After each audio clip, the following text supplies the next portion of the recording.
Columbia Network takes pride in presenting Orson Welles and the Mercury Theater on the air in the fourth broadcast of a unique new series dramatizing famous narratives by great authors. This is the first time that a complete theatrical producing company has been brought to radio, and the Columbia Network again welcomes Mr. Welles and his associates to its own stations and to the stations of the Canadian Broadcasting Corporation, coast to coast.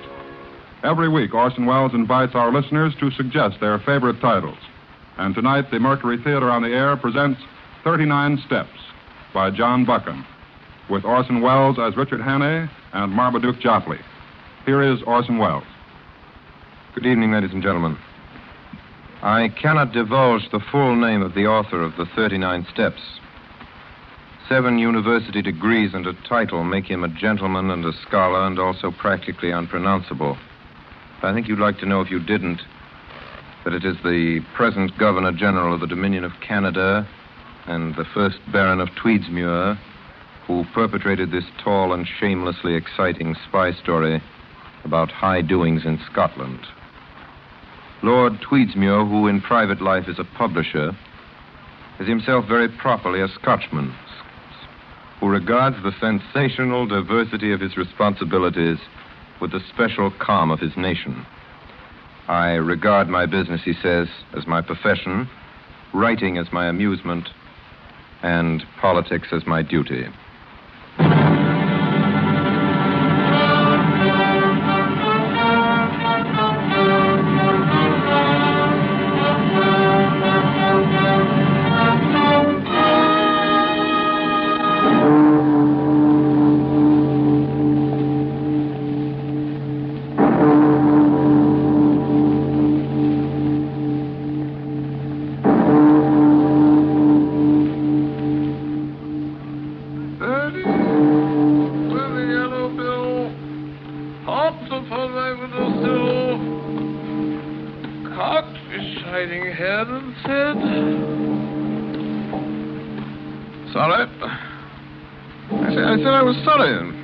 Can't do more than that. Excuse me, I'm a bit boiled. Just one bottle too many. Just one bottle. You know what Darcy, Derbyshire House, dancing all that rot. When did you leave? I say, when did you leave? Leave? I know. Wouldn't let you in. Bowler hat and all that. Poor old fella. Poor old fella in a bowler hat. That's what you are. What's your name? I say, poor old fella. What's your name? Never saw you before in my life. Birdie with a yellow bill hopped upon my windowsill. Good night. I say good night, poor old fella. Hey, poor old fella. Move along now, no loitering. Dr. Shining Head and said, "Oh, door's open." Mr. and Mrs. Otis Hartfield, Ingletwine, 50 by Tyne Twine. Richard Hannay, 2C. Richard Hannay, 2C. 2C, 2C, 2C. 2C. Richard Hannay. Hannay. Hey, wake up. It's Marmaduke. Good old Marmaduke. Marmaduke the early worm. Wake up. We're going to Scotland. My Murph for the shooting. Good old shooting. Fishing. Good old fishing. Nothing like an early start. Say, Hannay. Hey, Hannay, your phone's ringing. Wake up and answer it. Hannay. Must be drunk. Birdie with a yellow bill hopped on my windowsill, caught your shining head. Hello? You still there? Oh. You're a stranger, and I want to tell you this, but you know what I saw up there? 2C. A woman. Shh. Don't just stand there in a bowler hat. Say, old chap, are you a bill collector? No. Don't stutter. Speak up. Then I'll tell you what I saw. An old lady in a tippet, just sitting there. All right, through the keyhole. I'm not ashamed. I looked through the keyhole, and there was this old lady sitting in a chair in Richard Hannay's apartment. And you know what? Her wig was crooked. And the phone kept ringing. And she didn't answer it. She just sat there with her eyes open.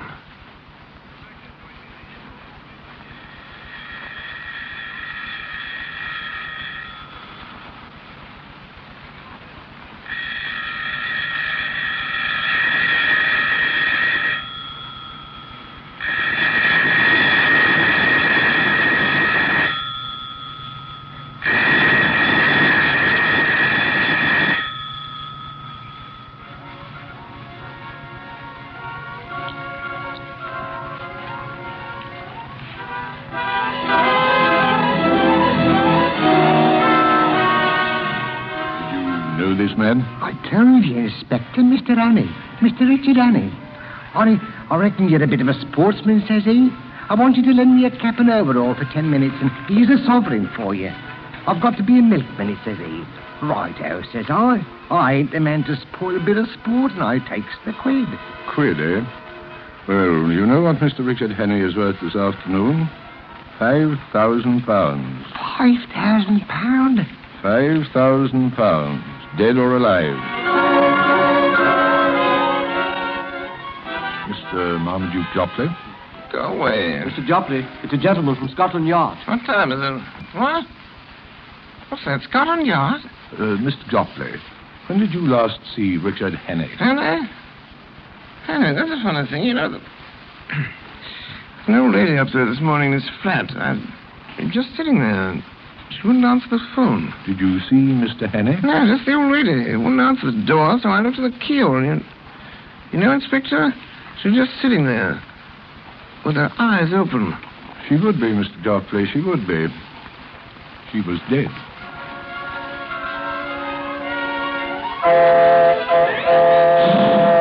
Scotch Express? I'm sorry, sir. You missed it. She's just pulling out. You won't make it, sir. Hey, ticket! Ticket, hey!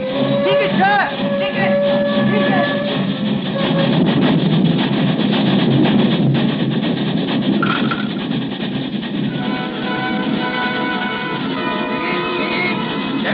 Left, please, then stop. Folks just change the lock, David. Goodbury, Green, and Gary, Galloway. Here you are. Thank you. Ticket. Cuthbert. Goodbury. Change it down, Beetle. Hey, what's it under the seat? What does it sound like? Sounds like a dog. Is that a dog you got there? It is a dog. All dogs are domestic animals traveling in passenger accommodations, Great Northern Railroad, do so travelers and risk and liabilities. Change it down, Beetle. Ticket, lady. Come on, Charlie. Off the valise now. Here you are, sir. Cretan. 1.5. How old are you, Sonny? Charlie's 7. Just turned 7, ain't you, Charlie? You're a big boy, Charlie, for your age. Cretan, 1.5. Ticket. Thank you. They do sprout up, don't they? Mind the lollipop now, Charlie. Ticket. Sorry, I haven't got one. Here now, what's this? Sorry, I didn't have time. I had to run to make it. All right, sir. Where to? Where to? Newton Stewart. 8 and 4pence. Here you are. 8 and 4pence out of 10 and 6pence penalty for purchase a ticket while in transit. Right, yours, sir. Thank you. Here, stow it, you. Doing we a job. Doing. I can't see why passengers have to put up with that sort of thing. And the leash now, mind, or out he goes. Ticket. Now then, Charlie, now then. Don't give your lollipop to the doggy. Doing job. Our trains are overcrowded as it is, without bringing in a lot of smelly brutes, I must say. Excuse me, sir, while I open the window. Very well. Some people are never satisfied. Never you mind, Charlie. The dog is man's truest friend. Never mind what anybody may say. All right, lady, all right. I consider myself ticked off. And always remember, Charlie, that a man who doesn't like a dog is no friend of yours. You can be sure that Richard Hannay didn't keep a dog. Not him, the murderer. No man as would do in a poor old lady through the heart in his flat would keep a dog. No, Charlie. Doing job. Doing. Curious case, that Portland Place murder affair, isn't it, sir? I haven't read about it. You know, I'm always interested in a good murder. Here we are, sir. Leeds Guardian Chronicle, special edition. I haven't seen this one myself. Shocking occurrence in Portland Square. The milkman story. Annie disappears. Seen at St. Pancras. Hello. Here's odd one. Look at this, sir. Yes? There's reason to believe that the suspect, Richard Annie, is headed north of the Tweed. Scotland Yard is searching all Great Northern trains. I say Great Northern? Why, that's us. Oh, shut your gab. What you trying to do? Frighten the kiddie? All right, lady, all right. I'm sorry. It may be he's sitting here, the new, in this very compartment among us. The blood of the slain not dry on his hands. Doon, Jock. We'll soon settle that. Here it is. Middle height, hair brown, eyes blue, moustache, about 35, wearing a grey tweed suit. Now, let's look at his picture now. Here it is. Turn to page 17. Hey, stop him! He's heading for the hills. What's going on here? Who let him in? Right. I was there. Stop him, Sergeant, in the other window. Are you Philip? Who are you talking about? Hurry up, man. Go down the line. They'll give you the slip. The murderer! Mr. Richard Hanley. Get away from that glass, Charlie. Why, we're sitting right next to me. Come on now, Charlie. Get away now. Or I'll give you a nice lollipop to one of these gentlemen here.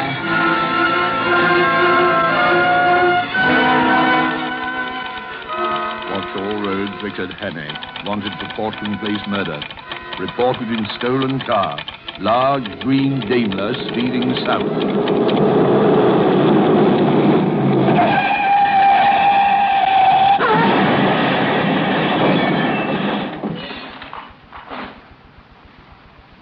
Scotch and soda, sir?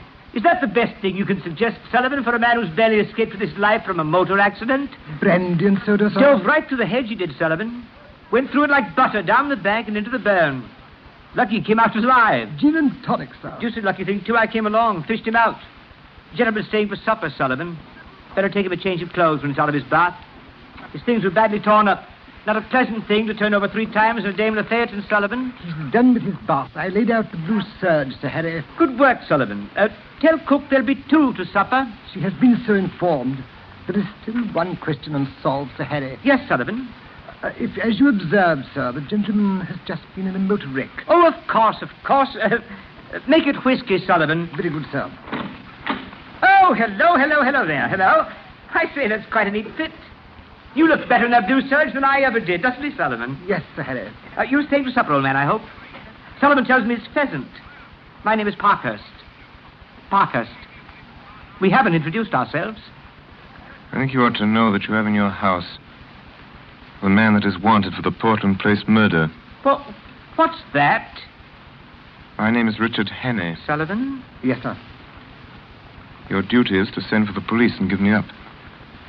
Don't think I'll get very far. There'll be an accident, and I'll have a knife in my ribs an hour or so after sunset. Nevertheless, it's your duty as a law-abiding citizen. You don't look like a murderer to me. Does he, Sullivan? No, Sir Harry. But I'm not. But the fact is that 3 days ago, a man was found dead in my flat. Oh, I say, old fellow. Sullivan. Yes, sir. Mr. Hannay says a man was found dead in his flat. Murdered, Mr. Hannay? Murdered. The Portland Place murder, Sir Harry. Yes, Sullivan. A man, Mr. Hannay? The victim of the Portland Place murder, Sir Harry, was a woman. It was a man. Oh, now look here, old fellow. The press, Sir Harry, is very clear on this one point. The victim was a woman. An old woman, wasn't it, Sullivan? It was, sir. An old woman. The body that was found in my flat on Tuesday morning was the body of a man named Nathan Skoda. Sullivan. Yes, Sir Harry. The whiskey, Sullivan. Very good, sir. And Sullivan. Yes, Sir Harry. Bring 2 glasses. Well, here it is. Here's the whole story. My name is Richard Hannay. I was a mining engineer in Rhodesia and Bulawayo. I made my pile and I came back to England 3 weeks ago. Well, last Monday night, I got back to my flat about 10 o'clock. I live in a new block behind Portland Place. There's a port in the building. He leaves around 9. As I came up the stairs, I heard my phone ringing. Hello? Hello? Hello? Hello? Call was for me. In heaven's name. Close the door. Quick. Is it locked? Yes? I'm very sorry. It's a great liberty, I know, breaking in this way, but I need help worse than any man ever needed it. Can I count on you? It depends. You see, I have an idea that this time tomorrow, I shall be dead. That's what he told me the minute he got in the door. The little man was scared stiff. I could see that. He carried a parcel under his arm, a brown paper parcel, and there was a trickle of blood on his left hand from a fresh cut across the knuckles. There's going to be a war. Now, wait a minute. That's what he told me, a war. And this war is going to come as a great surprise to Britain. Somebody's going to be murdered. He told me this Thursday. Remember, Thursday night. In London on July 14th. That's 6 days from now. 3 days, I mean. A fellow called Karolidis, the Greek premier. He's booked. Nothing on earth can save him. But that's just the beginning.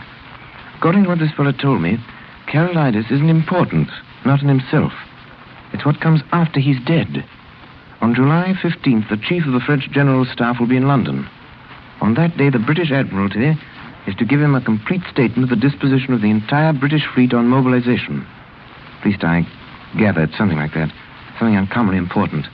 Now then, on the 15th of July, there will be others in London. I don't know who.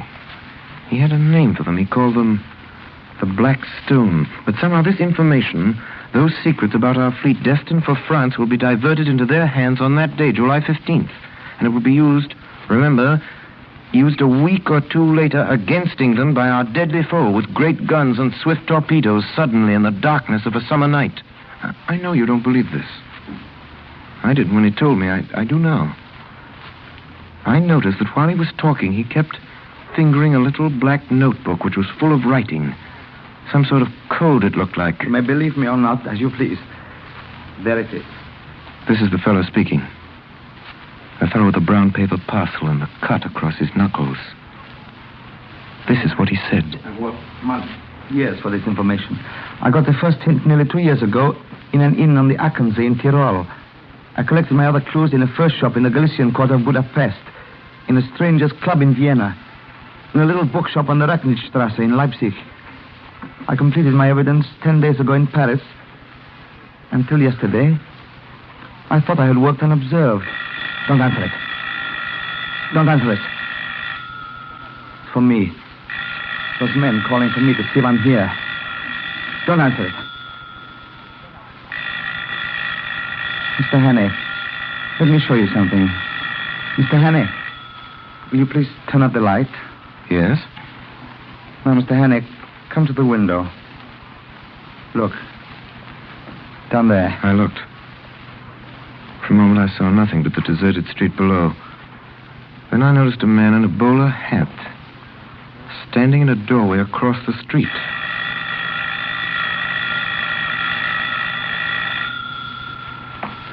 When I came home last night, I found a card in my letterbox. Here it is. Black Stone. What's a Black Stone? Well, that's a name. That's what they call themselves, these people. When I got that card, I knew that I had to die. Why don't you call the police? Oh, no use. These men followed me here. I'm bottled in this building as sure as a pickled herring. Well, that's why I'm telling you all these things tonight. Tomorrow, I'm going to make a break for it. If I fail, well, I should hate to leave the scene without leaving somebody behind to put up a fight.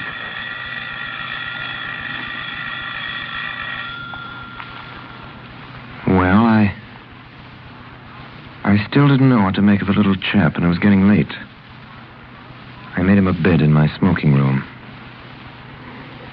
Good night. Good night. And in case I'm not here in the morning, I haven't the privilege of your name, sir, but let me tell you, you're a white man.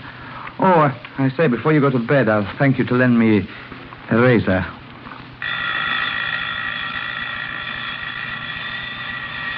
I locked the door of my room. Finally, I fell asleep. I awoke before dawn, couldn't go to sleep again. I lit a cigarette and started to read. Then I noticed that the light in the smoking room was still on. I got up. I had a cigarette in my mouth, I remember. I pushed open the smoking room door. I saw something which made me drop my cigarette.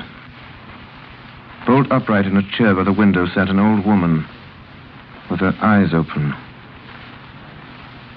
There was a long knife through her heart which scored her to the back of the chair. Skoda! Skoda! Skoda! There was no reply. Then I noticed three things. First, that this old woman's wig had fallen slightly askew. Second, that the brown paper parcel I'd noticed under Scudder's arm the night before was now lying open and empty on the table. Third, that across the knuckles of the old woman's left hand was a fresh, unhealed cut. From the limpness of the body, I estimated that Skoda had been dead for about 2 hours. I wondered what had happened with the little black book. I searched Skoda's body and found nothing. And I noticed the whole flat had been ransacked in the night. The insides of books, drawers, covered even the sideboard in the dining room. I shuttered and bolted every door and window in the flat. Skoda's story was true. The proof of it was lying under the tablecloth. The men who knew that he knew what he knew had found him and had made certain of his silence. His disguise had not saved him. I'd be the next to go. But suppose I went out now and called the police. What kind of a story could I tell about Skoda? If I told them the truth, they'd simply laugh at me. I'd be charged with murder. Best I could hope for was jail. And that was just where they wanted me. An English prison was as good a way of getting rid of me till after July 15th as a knife in my chest. I got on an atlas and looked at a big map of the British Isles. My notion was to get off some wild district, some open space where my South African experience would be of some use to me, some place where I'd be in safe hiding for 6 days until July 15th. I decided Scotland would be the best. There was a train from St. Pancras at 7:10. I went to the window and looked out between the shutters. It was beginning to get light. I saw a man standing in the doorway, a man in a bowler hat. Then, a man in evening dress came down the street. He walked unsteadily. He caught sight of the man in the bowler hat and went over and spoke to him. Then he crossed the street and came into the house. In the vestibule.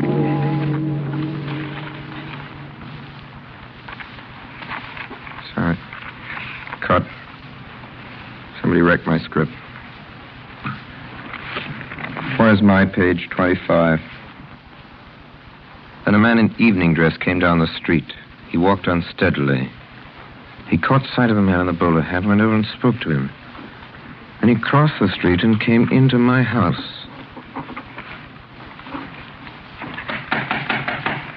Hey, wake up. It's Marmaduke. Good old Marmaduke. Marmaduke the only one. Wake up. We're going to Scotland. Remember? It was a shooting. Good old shooting. Sorry, fishing. Oh, it's nothing I can really start. Good old early one. I see Hannah.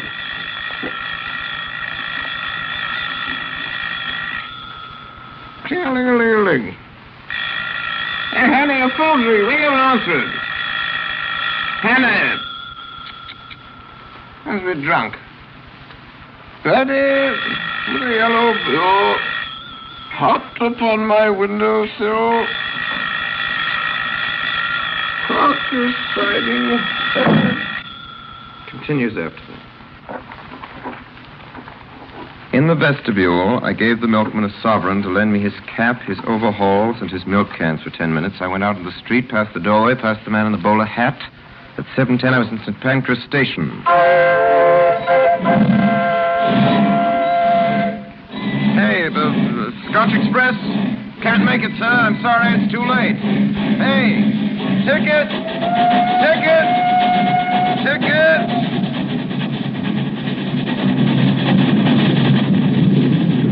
Dumfries, next stop to Dumfries, Glasgow, Edinburgh. Eustace Wyatt, Baktango cut the lines.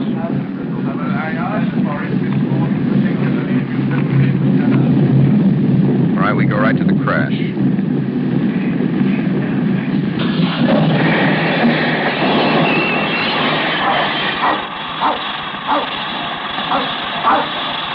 Hey, stop him!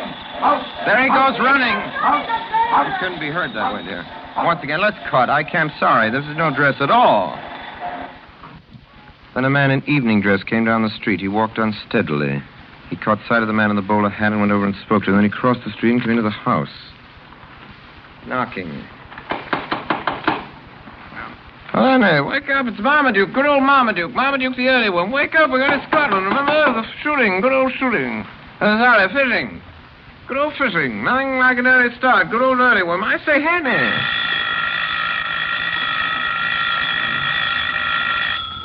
Ting-a-ling-a-ling-a-ling. Hey, Henny, your phone's ringing. Wake up and answer it. Henny. Must be drunk. Birdie with a yellow bill hopped upon my windowsill, cocked a shining head. In the vestibule, I gave the milkman a sovereign to lend me his cap, his overalls, and his milk cans for 10 minutes. I went out into the street, past the doorway, past the man in the bowler hat. 7:10, I was in St. Pancras Station. Scotch Express? Sorry, sir, you missed it. She's just put it out, sir. You won't make it, sir. Hey, kick it. Kick it. Hey, kick it, sir. Kick it.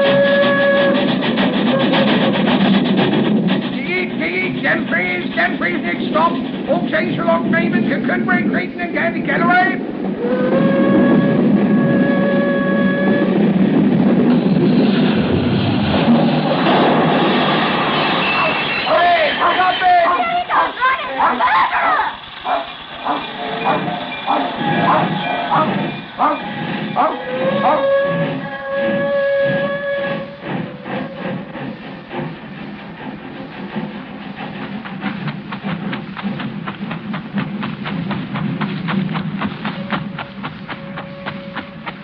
A good mile from the track before I stopped running.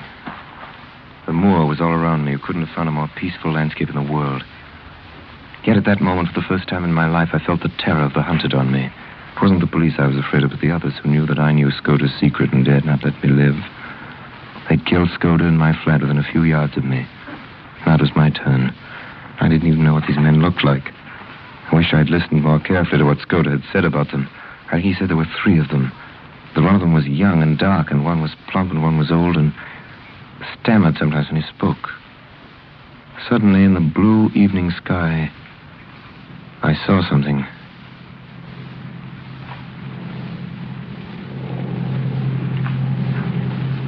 Low down in the south, a monoplane was climbing into the heavens. I was as certain as if I'd been told that the aeroplane was looking for me.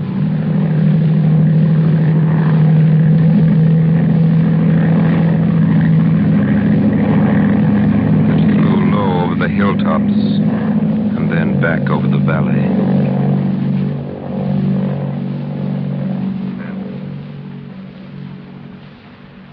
I started to run. I ran till the sweat blinded my eyes. I ran most of the night, keeping always south in the direction of the hills. As the mist cleared before the sun, I found myself in the central boss of a high upland country, with glens falling away on every side. Then, on every side,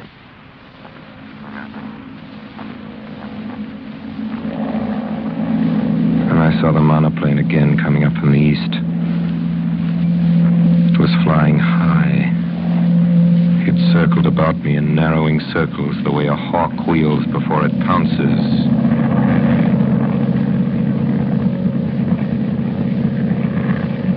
Now it was flying quite low. The observer on board caught sight of me. I could see him looking at me through glasses.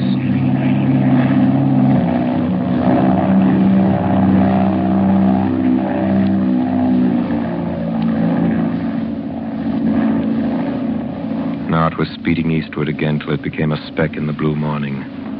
My enemies had located me. The next thing would be a cordon around me.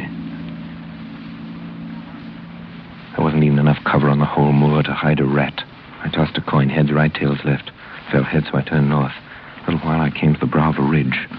Away down a slope, a couple of miles away, several men were advancing like a row of beaters at a shoot. It may have been my imagination, but I thought I saw 2 figures. 1, 2, perhaps more, moving in a glen beyond the stream. And here's another thing I learned in South Africa, hunting. If you're hemmed in on all sides in a patch of land, there's only one chance to escape. You must stay in the patch and let your enemies search it and not find you. That was good sense, but where on earth could I hide in that tablecloth of a place? I lost my head and started to run. Suddenly, I stopped. Blast. In a tiny bight of road, beside a heap of stones, I found a road mender.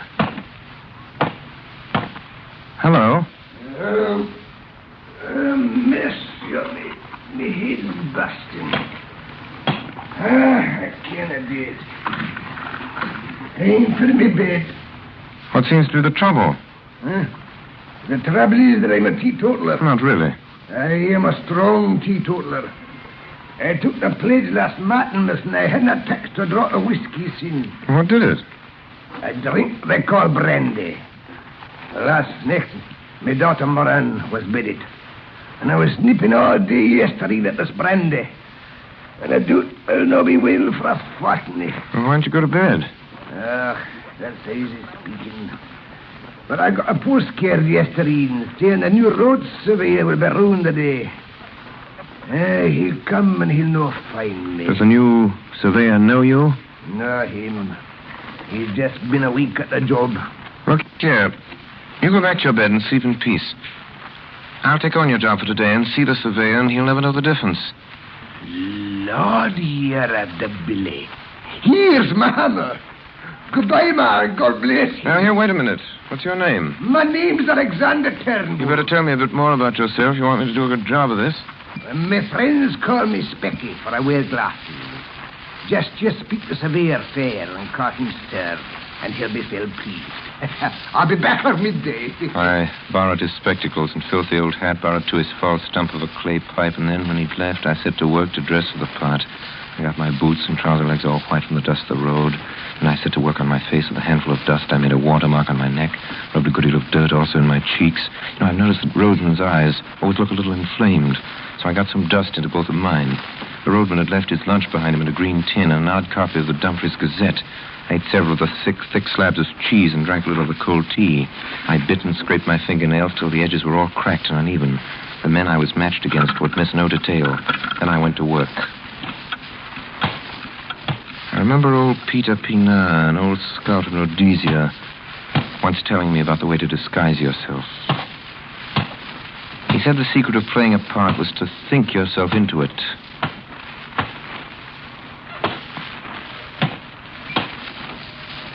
It's cut. So I recall the years that I'd spent. It's cut. Go right into the motorcycle.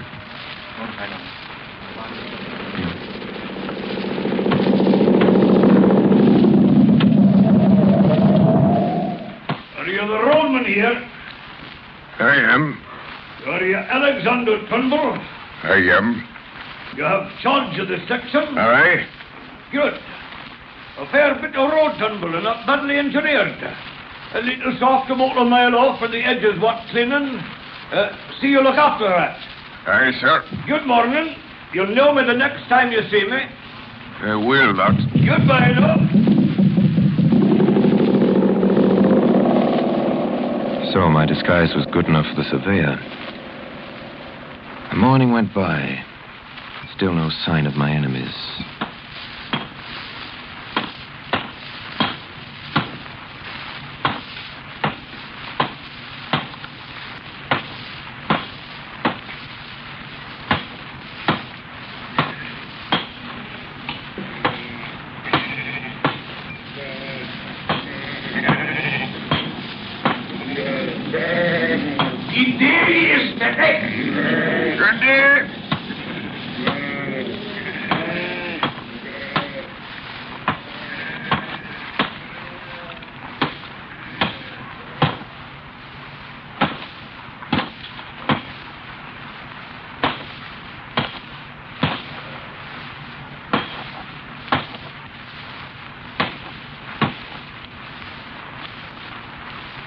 Just about midday, a big car drove down the hill.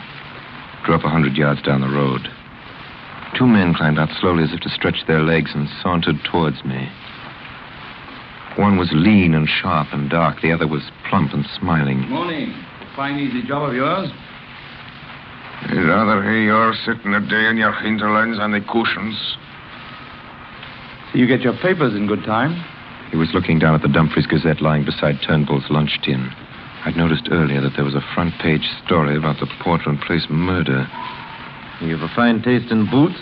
Were those made by a country shoemaker? They were not. They were made in London. I got them for the gentleman was here last year for the shooting. Was meinst du? Der weiß nichts, das Kerl. They got into their car and were out of sight in a minute. Went right on breaking my stones. It was just as well. 10 minutes later, the car returned. Went by without stopping. I knew they were watching me. The black stone left nothing to chance.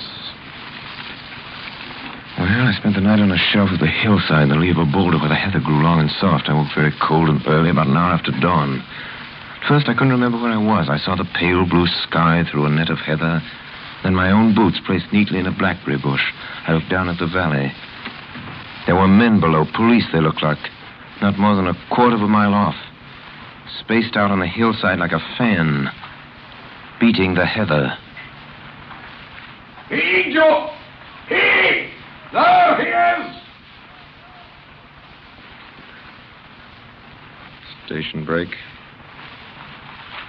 You're listening to the Columbia Network's presentation of Orson Welles and the Mercury Theater in John Buchan's 39 Steps. We shall resume the story in a moment. This is the Columbia Broadcasting System.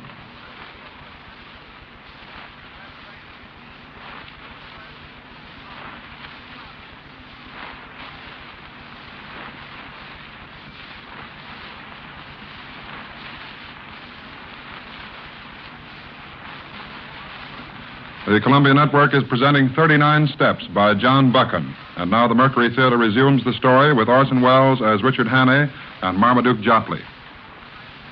Hey, Joe! Oh, he is! Where? Up there! Didn't you see him? Yes, that's him. Hey, look! Look! There he is up there! We were playing hare and hounds. Soon it began to seem less of a game. The police had evidently called in local herds of gamekeepers. These fellows are hefty men on their native heath. Looking back, I saw that only 3 were following me. The others had fetched a circuit to cut me off. I crossed a burn and came out on a road which seemed to be kept with some care. A few hundred yards to my left, I saw the chimneys of a house smoking. There's a veranda in front of the house, and through the glass I saw the face of an elderly gentleman, meekly watching me.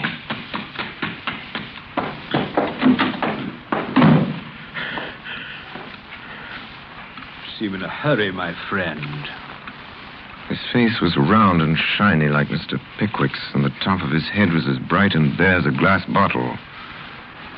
Through the window could be seen some figures half a mile off. Oh, I see. A fugitive from justice, eh? Well, we'll go into the matter at our leisure.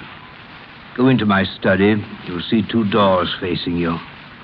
Take the one to the left and close it behind you. Close it tight. I did as I was told. I was in a little dark chamber that smelled of chemicals. Wasn't any too happy. Something about the old gentleman's rather terrified me. He'd been too easy and ready. Almost as if he'd been expecting me, and his eyes had been horribly intelligent. All right, you may come out now. Have they gone? They have gone. I convinced them that you had crossed the hill. I do not choose that the police should come between me and one whom I am delighted to honor. He smiled gently and nodded to the door behind me. I turned and saw 2 manservants who had me covered with pistols. This is a lucky morning for you, Mr. Richard Hannay. Hey, what's going on here? How are you calling Richard Hannay? My name's Ainsley. So? Oh, but of course you have many names. We won't quarrel about a name, Mr. Hannay. Now, I suppose you're going to give me up after all. And a low, dirty trick, I call it. My God, I wish I'd never seen that cursed money. Here it is, and be damned to you. You are a clever actor, Mr. Hannay, but not quite clever enough. Oh, no, I shall not give you up.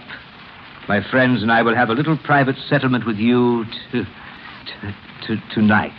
Now, for God's sake, stop jawing. Everything's against me. What's the harm in a poor devil with an empty stomach picking up some money finds a lost pocketbook? That's all I've done. For that, I've been chewed for 2 days by these blasted bobbies over these blasted hills. I could see the dawning of a doubt in his mind. I tell you, I'm fair sick of it. You oblige me with the story of your recent doings, Mr. Hannay. I can't, Governor. I've not had a bit to eat for 2 days. Give me a mouthful of food, and then you'll hear God's truth. You're a good liar, Hannay. I do not propose to let you go. If you are what you say you are, you will soon have a chance of clearing yourself. If you're what I think you are, I don't think you will see the light much longer. Did you ring, sir? Draußen ein Schließen, bis Sie zurückkommen? Ja. I want the Daimler in 5 minutes. There will be 3 to dinner. Goodbye, Mr. Hanley. We will meet again tonight. I marched out of the room with a pistol in the small of my back. It was a risk. Pistol in the small of my back. They locked me up again in the dark chamber that smelled of chemicals. It was black as pitch. Made out that the walls were lined with boxes and barrels and sacks of some heavy stuff. The old boy had gone off in a car to collect his friends. They'd be back soon. Probably the 2 who'd interviewed me yesterday, the plump one and the dark, thin one. As I figured it out, I had just about 2 hours longer to live. I thought of Skoda and the dress of an old woman sitting in that chair by the window with his eyes open. I got up and started moving around the room again. I found a handle in the wall, the door of a cupboard of some sort.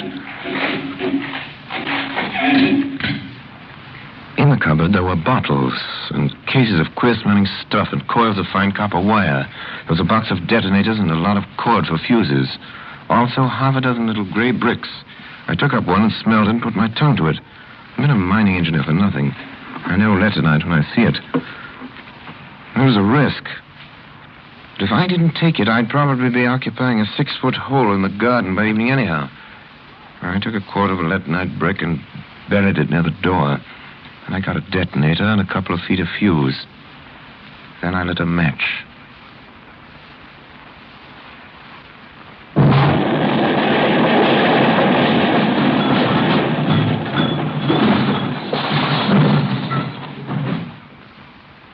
Something hit my left shoulder. There was a poisonous yellow fog all around me. Somewhere behind me, I felt fresh air. I started to run.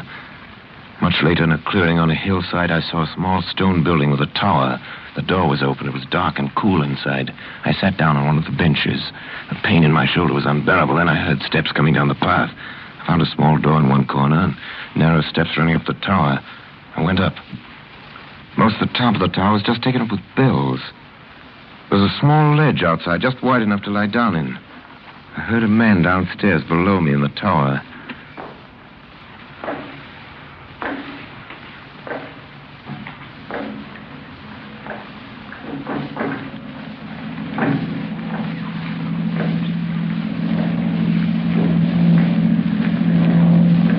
I lay there with a burning head and the sun glaring in my face.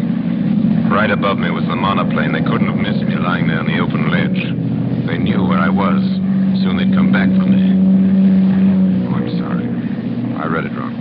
They knew where I was. Soon they'd come back for me. Then,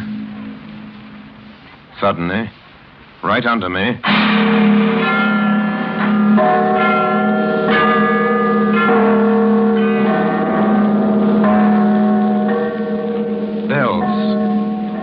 Bells, and presently up the hillside, little dark knots of men began to appear. They came slowly, dozens of them, all moving towards me, slowly advancing, closing in on me. I was too sick to move. I lay there waiting for them to come and get me.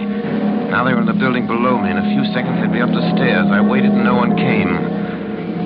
I lay there waiting, and then a thought struck me. Scudder had been murdered on Thursday night, 4 days ago. Thursday, Friday, Saturday, 4 days. Then these men coming up in the hill in little dark knots, in black, slowly advancing, closing in on me, were not my enemies. They weren't after me. They didn't even know I was there. They were peacefully walking to church with their families. It was Sunday.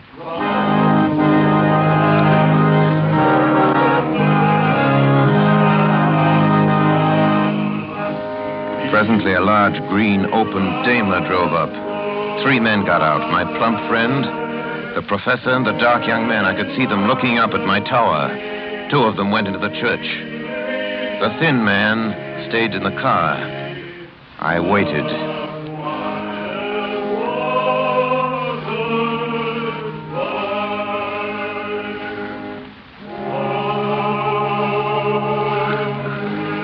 I waited, but they didn't come. Most omnipotent and merciful God, we pray that thou The service had just begun. That gave me about an hour. There was an old iron drain pipe running along the corner of the tower. It didn't seem particularly solid. Besides, I was in full sight of the man in the car. At that moment, it started to rain. The man in the car looked up at the sky and turned in his collar. Then he shrugged his shoulders, got out of the car, and went into the church.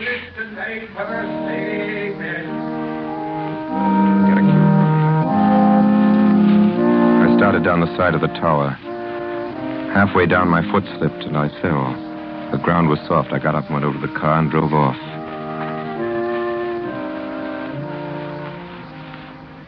Action. I drove on south, downhill into the valley. The road was full of sharp curves and shining under my headlights and very slippery.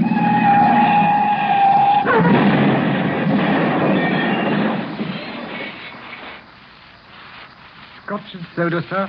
Yes, that's right, Sullivan. Mr. Hannay, I may talk like an ass most of the time, but I can size up a man. Whiskey, Sir Harry. Thanks, Sullivan. Pour it, will you? 2 stiff ones. Very good, sir. Well, Hannay, you're no murderer and you're no fool. And I believe you're speaking the truth. I'm going to back you up. Now, what can I do? I've got to get in touch with the government sometime before June 15th. That's the day after tomorrow, if you can help me. All right, I will. The permanent secretary at the Foreign Office is my godfather, and one of the best going. He's down at his cottage in the country, trout fishing. If you start early tomorrow morning... Sullivan. Yes, Sir Harry. Have the station wagon here at 6 in the morning. Yes, sir. And reserve a compartment on the Southern Express. Yes, sir. Oh, and Sullivan. Yes, Sir Harry. Send a telegram to Sir Walter. Yes, sir. If a man called Hannay... Better not use my real name. Oh, right you are. If a man called, Sullivan, you will think of a name for Mr. Hannay? Yes, sir. A short name, sir.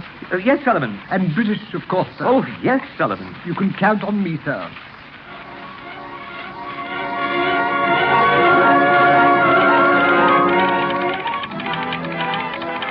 Sir Walter Bullivant, tenant near Arthenswell, Cambridgeshire.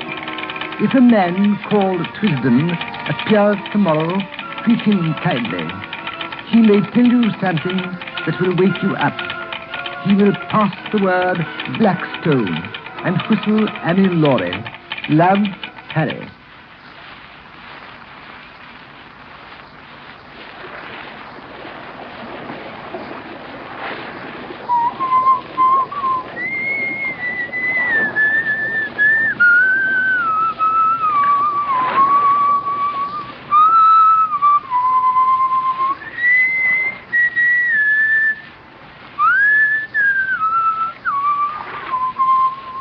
Fair little stream, isn't it? Yes, sir.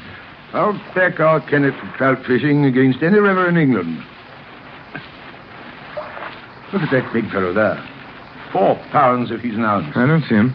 Look, there. A yard from the reeds, just above that stickle.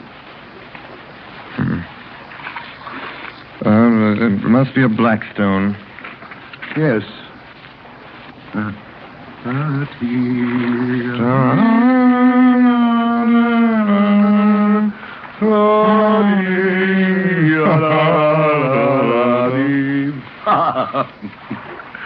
Trisden's name, isn't it? No, I mean to say yes, sir.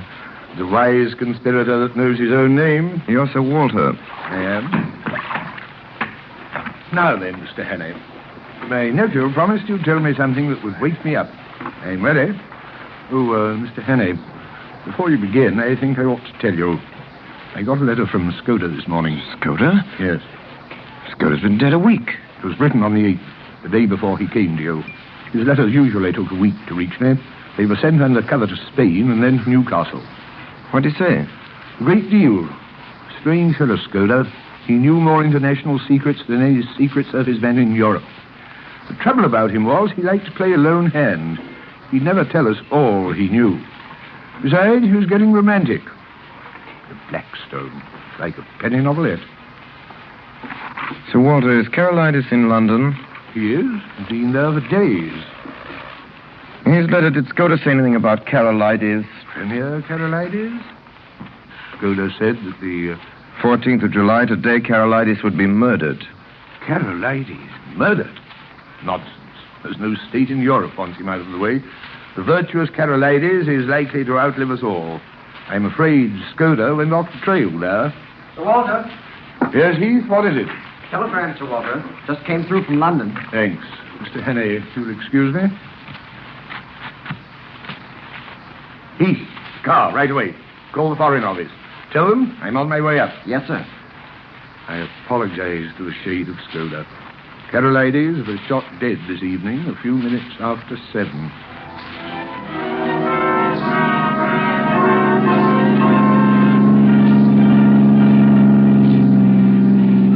It begins to look like war, Mr. Henney.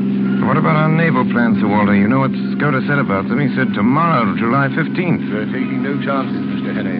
General Dufour, Chief of the French General Staff, arrived in London at 5 today.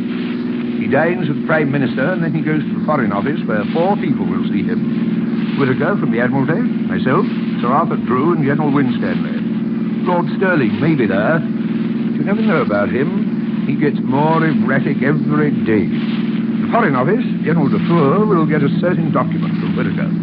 After that, he'll be motored to Portsmouth, where a destroyer will take him to Havre. He won't be left unattended for a moment till he's safe in Paris. Same with Whittaker, till the papers are out of his hands. And I don't mind admitting I'm horribly nervous. If those plans were stolen, could the disposition be changed? We can't make any serious change in those dispositions, Mr. Henney, unless we alter the geography of England.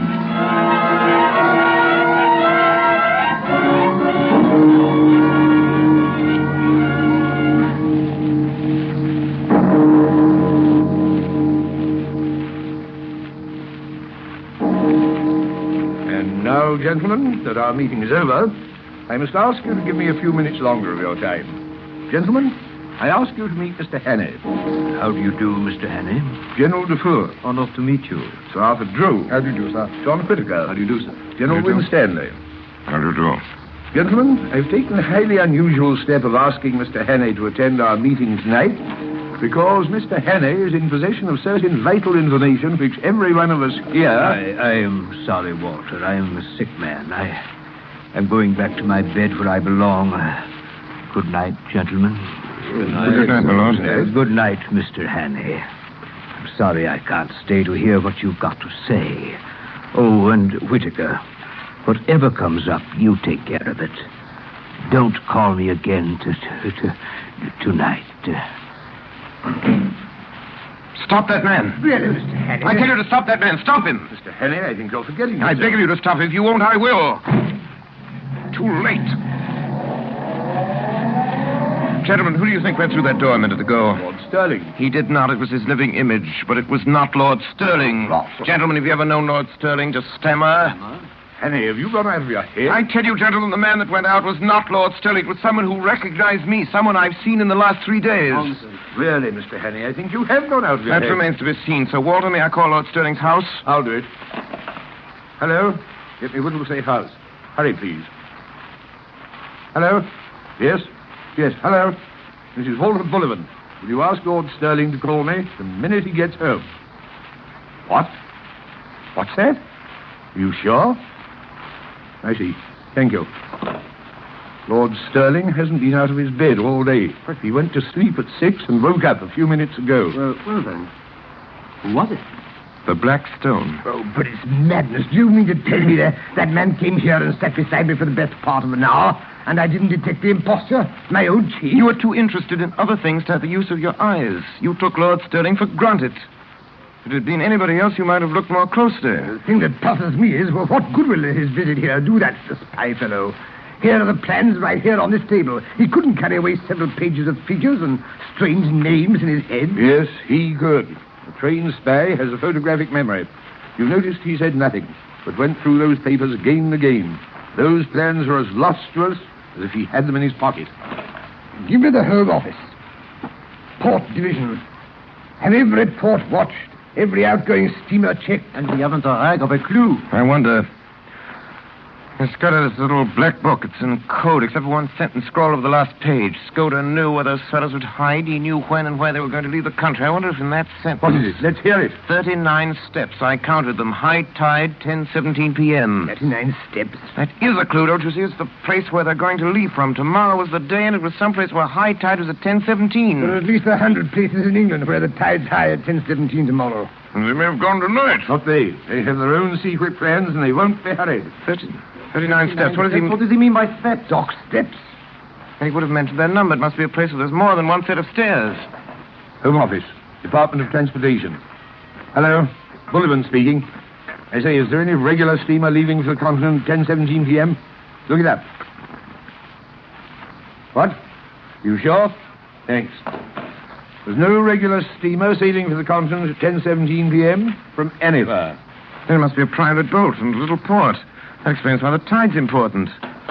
Hello, give me the Admiralty. Hello, Walter Bullivant speaking. Hello, Jenkins. What places do you know along the east coast where there are cliffs and where several sets of steps run down to the beach? Yes, I mean steps, regular staircases. What's that? Place in Norfolk? Rattlesham? On a golf course? No, that's not it. No, marine piers won't do either. Has to be more retired than that. What? Where else? Think, man, think. It's important. What's that? What do you call it? The Ruff. Listen to this. A big chalk headland in Kent, close to Bradgate. Sir Arthur, look up the Admiralty timetable, Bradgate. Kent. Yes. A lot of villas on top of a cliff, and some of the houses have staircases down to a private beach. Hurry, Sir Arthur. Here, listen to this. Bradgate. High tide, July the 15th, 10:17 p.m.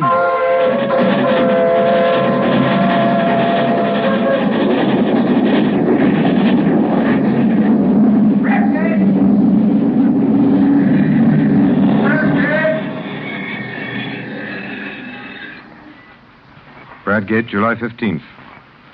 Confidential reports. Richard Hannay, Special Agent Sir Walter Bullivant, Permanent Secretary, Foreign Office. There is a villa with 39 steps leading down to the sea. Trafalgar Lodge, it's called. It belongs to an old gentleman called Appleton, a retired stockbroker, the house agent says. A decent old fellow, pays his bills regularly. It's always good for a $5 for local charity. Well, sir, from the cliff, I could see Trafalgar Lodge very plainly. A red brick villa with a veranda, tennis on behind it, in front, the ordinary seaside flower garden full of marguerites and scraggy geraniums. There's a flagstaff with an enormous Union Jack hung limply in the air. Presently, I observed someone leave the house and saunter along the cliff. It was an old man wearing white flannel trousers, a blue serge jacket, and a straw hat. He carried field glasses and a newspaper. He sat down and began to read. Sometimes he'd lay down the paper and turn his glasses in the sea. He looked for a long time at the destroyer. I watched him for half an hour. Then he got up and went to his house. After lunch, I saw a foreign-looking yacht come up from the south and drop anchor pretty well opposite the Ruff. Later in the afternoon, a British destroyer came in. I found a place in an empty garden next door to Trafalgar Lodge, and from there I had a full view of the tennis court on which two men were playing tennis. I could hear their voices. One was the old man I'd already seen. The other was a younger fellow. They played with tremendous zest, like two city gents getting a workout. You couldn't conceive a more innocent spectacle. Ready? Full service, 15 all.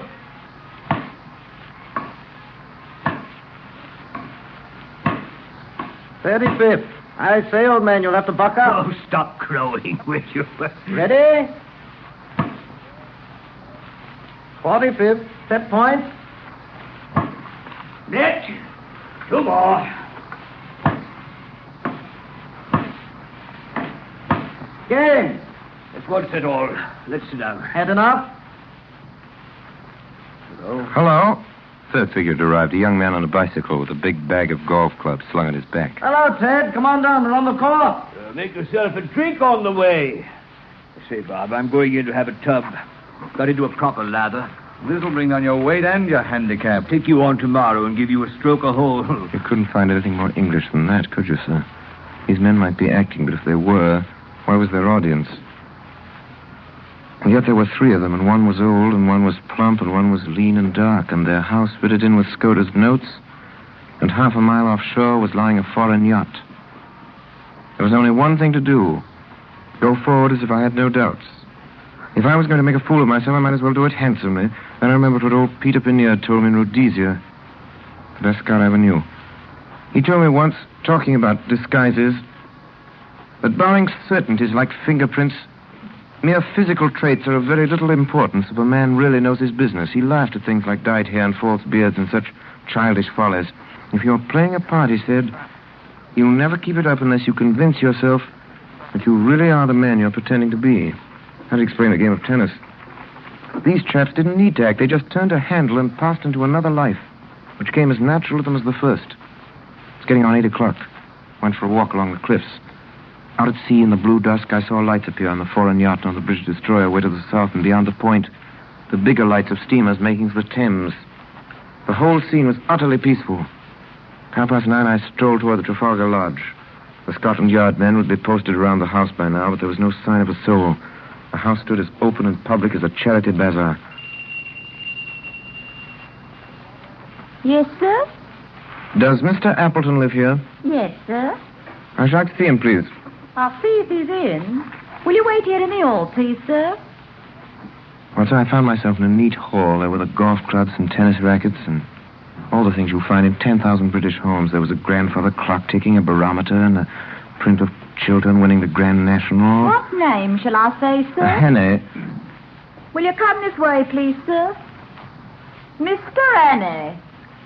The old man rose to meet me. He was in evening dress. So was the plump one. The third, the dark one, wore a blue serge suit and the colors of some club or school. Mr. Hannay, you wish to see me? One moment, you fellows. I'll join you. Better go to the smoking room, Mr. Hannay. We'll stay here. I think we've met before, and I guess you know my business. Maybe, sir, maybe. I haven't a very good memory. I'm afraid you must tell me your errand, for I really don't know it. Well, then, I've come to tell you that the game's up. I have a warrant here for the arrest of you three. Arrest? Really? Arrest? Good Lord, what for? For the murder of Franklin Scudder in London on the 8th day of this month. Why, I never heard the name before. Good heavens, you must be mad, sir. Where do you come from? Scotland Yard. Well, don't get flustered, Uncle. It's all a ridiculous mistake. These things happen sometimes. We can easily set it right. Well, I can show that I was out of the country on the 8th, and Bob was down here. You were in London, but, well, you can explain what you were doing. Right, Clancy. Of course, that's easy enough. The 8th, last Thursday. Why, that was the day after Agatha's wedding. Let me see, what was I doing? I came up in the morning from Woking and lunched at the club with Charlie Simmons. Then, oh, yes, I dined at the City Hall. The punch didn't agree with me. I was seedy the next morning.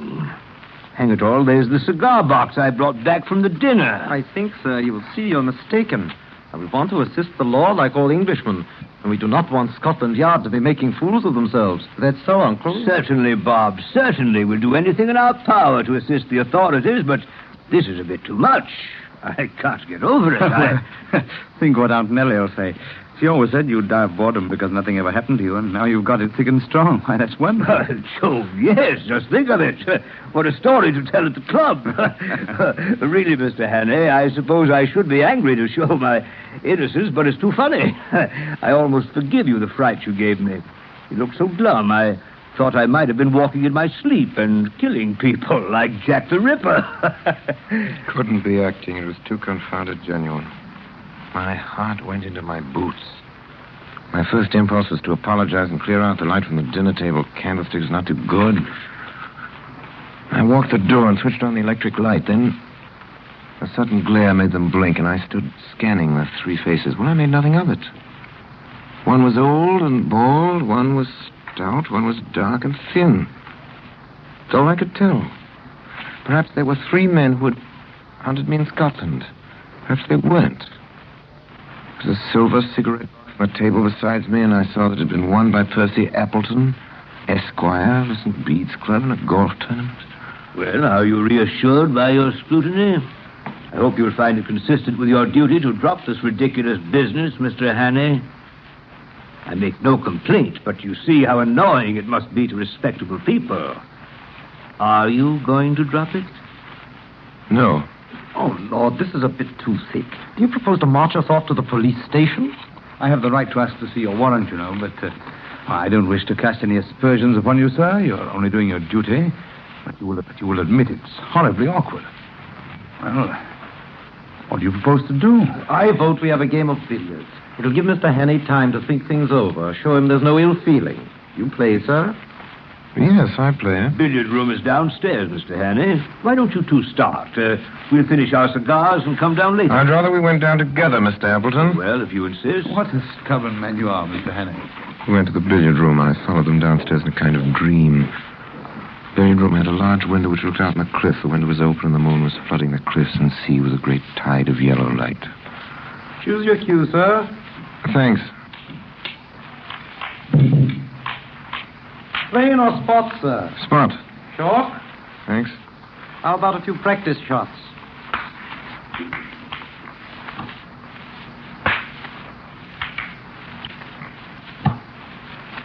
Good work, Mr. Hannay. I'm afraid you're in for a licking, Bob. Shall we start? Who'll begin? Shall we toss? What are you playing for? Shilling a game? That's all right. Heads or tails, Mr. Hannay? Heads. Heads it is. You begin. Will you mark for us, Percy? Righto. 7. That was a near one. Rough luck. 5. 8. That's all. All right, Mr. Hannay. 5, that's 13. 17. Good work. Stop at 17. Oh, Percy, look at the time. You'd better think about catching your train. Percy's got to go to town tonight. I'm afraid you must put off your journey. Oh, dash it all, Hannay. I thought you'd drop that one. I've simply got to go. You can have my address and you can have any security you like. No, you must stay. It was 5 minutes after 10. In 12 minutes it will be high tide. Through the window I could see the lights of the Ariadne, the foreign yacht offshore. Well, I'll go bail for my nephew. That ought to content you, Mr. Hannay. Was it my fancy, or did I detect some halt in the smoothness of that voice? Then I thought of something.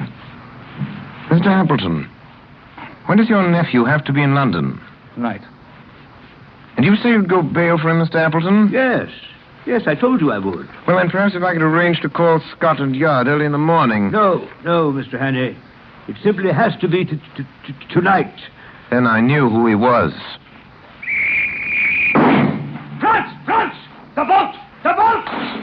The young dark man leaped from the window. He was through it over the low fence and down the steps before a hand could touch him. Someone switched on the light. The plump one was lying crumpled in a heap. They'd got handcuffs on the old man. You're safe. Safe. You can't follow him in time. He's gone on the yacht. He's triumphed. The Black Stone has triumphed. I hope you'll bear his triumph well, Mr. Appleton. I ought to tell you that your yacht, for the last 2 hours, has been in our hands. Has been in our hands.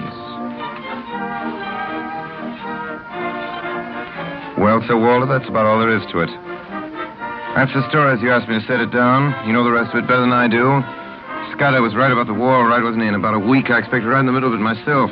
Because of my Matabele experiences, I got a captain's commission straight off. I joined my division on Thursday at Aldershot, and I understand we'll be moving straight up to the front. Still, I'm afraid I had most of my excitement before I put on khaki. Anyway, goodbye, and thanks for everything. It was great sport while it lasted. Yours very sincerely, Richard Hannay, August 8, 1914.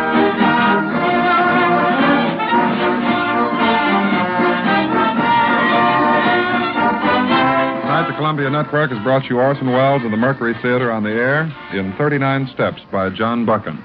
We now present the star and director of these broadcasts, who tonight played Richard Hannay, Orson Welles. I have nothing to say. Okay, cut it off. Cut it. I'll take the rest. What's the time exactly, Larry? I can't tell you.